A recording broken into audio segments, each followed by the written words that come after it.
Eloise is emotionally destroyed after the recent loss of her friend and the consequences of her violent reaction.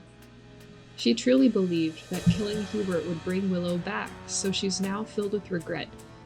She can't stand living in the den without Willow and is also afraid to face the others, so she digs out a new, well-hidden den and calms her nerves by filling it with greenery.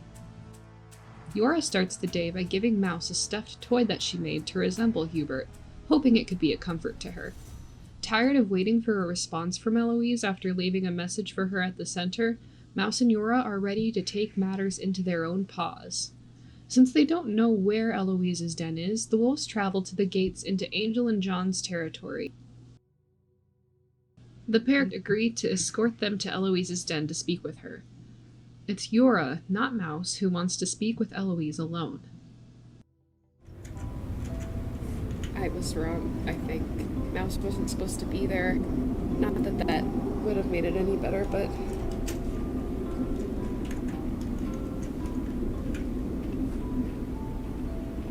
I understand you wanting to just try to get Willow back.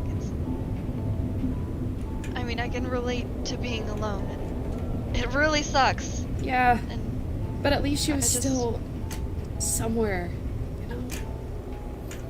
Out there, you had an idea of where to start.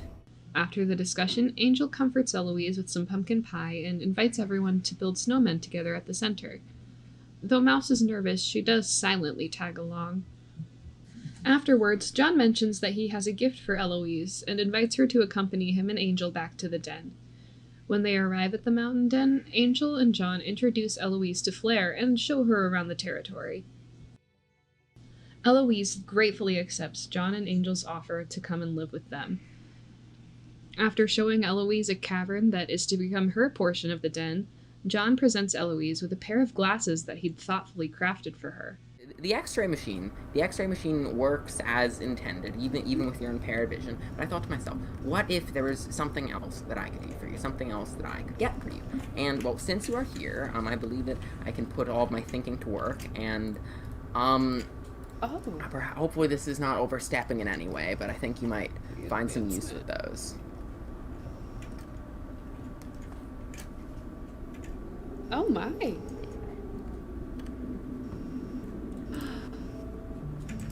Oh, John. They help at all? These are amazing. Yeah. Oh.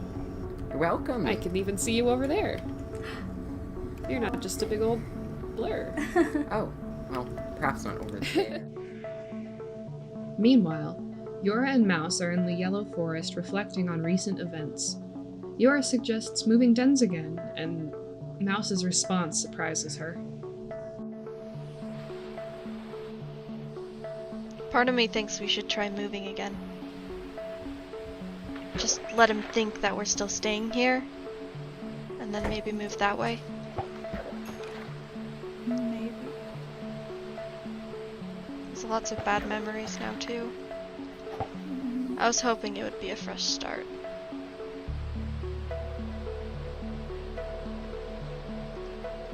What about Hubert? What do you mean? I don't want to just leave him. It's just his body. He's always with you, I'm sure. I hid him. What? Eloise didn't get him.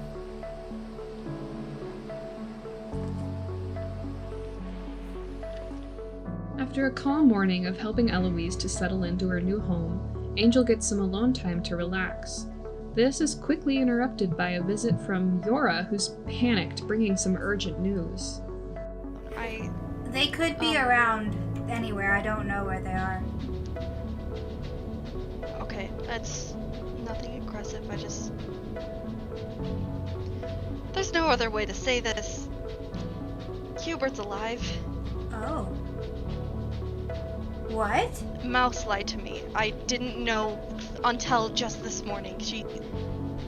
We were talking about how it might be good that he's dead and that we should move because John keeps coming around, and I can't trust him yet, and she didn't want to leave, and I asked why, and she said Hubert's alive. He's just below the grave. I didn't know, and I'm not a liar, okay? I didn't want to lie to you all. I'm not here to do that. And I know if I told anyone else, they could try to kill him, and I can't hurt Mouse like that, but I'm not gonna lie to any of you. I don't think you should say anything to anybody else. Their conversation is cut short when the two wolves hear footsteps approaching. John and Eloise are passing by on their way back to the den. This puts Angel in a very difficult position. She chooses not to mention Yora's presence to John. Back at the den, John, Angel, and Eloise keep themselves busy with some farm work. This is when Mouse braves a visit to the territory to speak with Eloise. After a fair bit of confusion, an argument has ensued. Eloise does her best to keep the peace and suggests that everybody moves outside of the territory to discuss things on neutral ground. Everyone heads towards the bridge, aside from John, who burrows into the earth in frustration, planning to listen in on the conversation in silence. Mouse ends up admitting to Eloise that Hubert is still alive, even knowing that John is very likely to be listening in on the conversation. Both wolves part ways, riddled with guilt and confusion. Angel goes home for the night, happy to step away from the commotion and spend some quality time with Blair. When Eloise returns, she admits to Angel that she worries about the tension she may be bringing to John and Angel by moving to their den. But Angel reassures her, and the two discuss John's suspicious activity as well as what Mouse had just revealed. I think so. Even just right now, you're company for me. I mean, John's not here. I would have been here. I was here alone with Blair until I kind of heard you coming. Yeah. God, it's so good to talk to someone again, and Yeah. not about horrible things. I know. That's I feel that. We can go where it's safe in the back room and. Ah! Oh, John? John! Yeah? What are you doing? How long have you Is been everything here? okay? Everything's fine. A while. Long enough, I suppose. You will talk about me as though I am the problem, as though if only you could get rid of me. Oh. John, that's not what we said. I know we have to protect ourselves, but sometimes I just worry that if we come off too strong, then we're just, I don't know, making ourselves a target.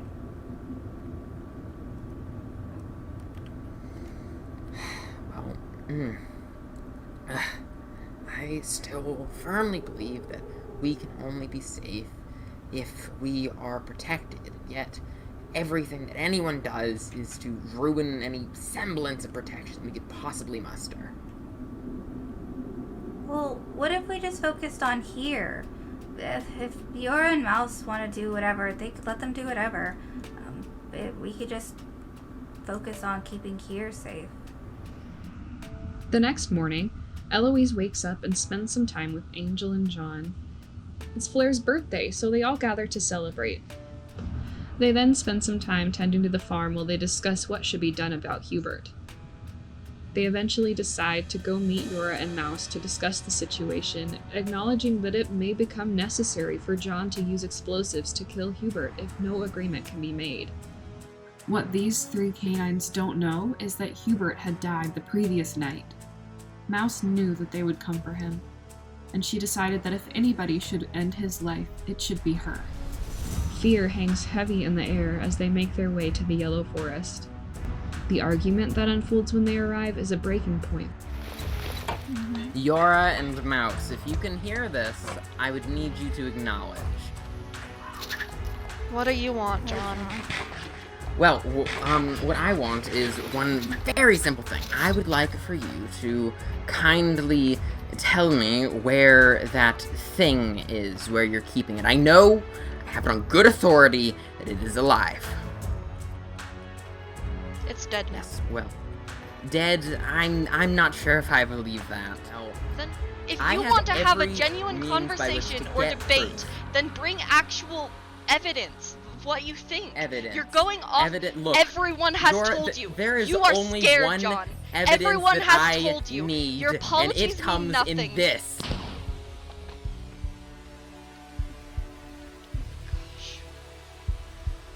John explodes the gravesite, not believing Yora and Mouse's claim that Hubert is already dead. Angel and Eloise are in shock, as it seems the explosion didn't bring Willow back. The confrontation grows even more intense, and in her frustration, Yora lashes out at Angel and Eloise over their alliance with John. Angel storms off, but Eloise stays, distraught and hoping to apologize to Yora and Mouse once more. This didn't need to happen this way. Eloise, what are you gonna do? Did our conversations mean nothing? No, they meant a lot. And I'm a coward. And I think I let myself hope that Willow was gonna come back. She's not coming back. We need to value what's here. And I don't know what I'm gonna do. Well, you've tried with them, and it's obviously led to destruction, so if you want to try with us... We're still here. I can't... You don't have to go back with them and deal with this. The pressure is too much for Eloise, who decides to go home to the mountain den. When she does, she finds Angel beginning work on an underground bunker, safe and deep beneath the earth. The pair work together on the space, finding comfort in their shared fears and desire for peace. After their heart-to-heart, John returns in a huff, asking Angel about her previous conversation with Yora. She struggles to explain herself, and it's a painful discussion, but by the end of it, they make up and agree that they both have the same goal, keeping themselves and Flair safe. Oof, well, there you have it. Thank you so much for watching, and if you enjoyed this video, please consider leaving a like and subscribing to my channel. If you're interested in supporting me making more videos like this one, there's a link to my Patreon page as well as my Etsy store and commissions in the description below. I want to thank Echo, Picho, and Athena for helping me script, compile clips, and put together this episode. Till next time, bye-bye!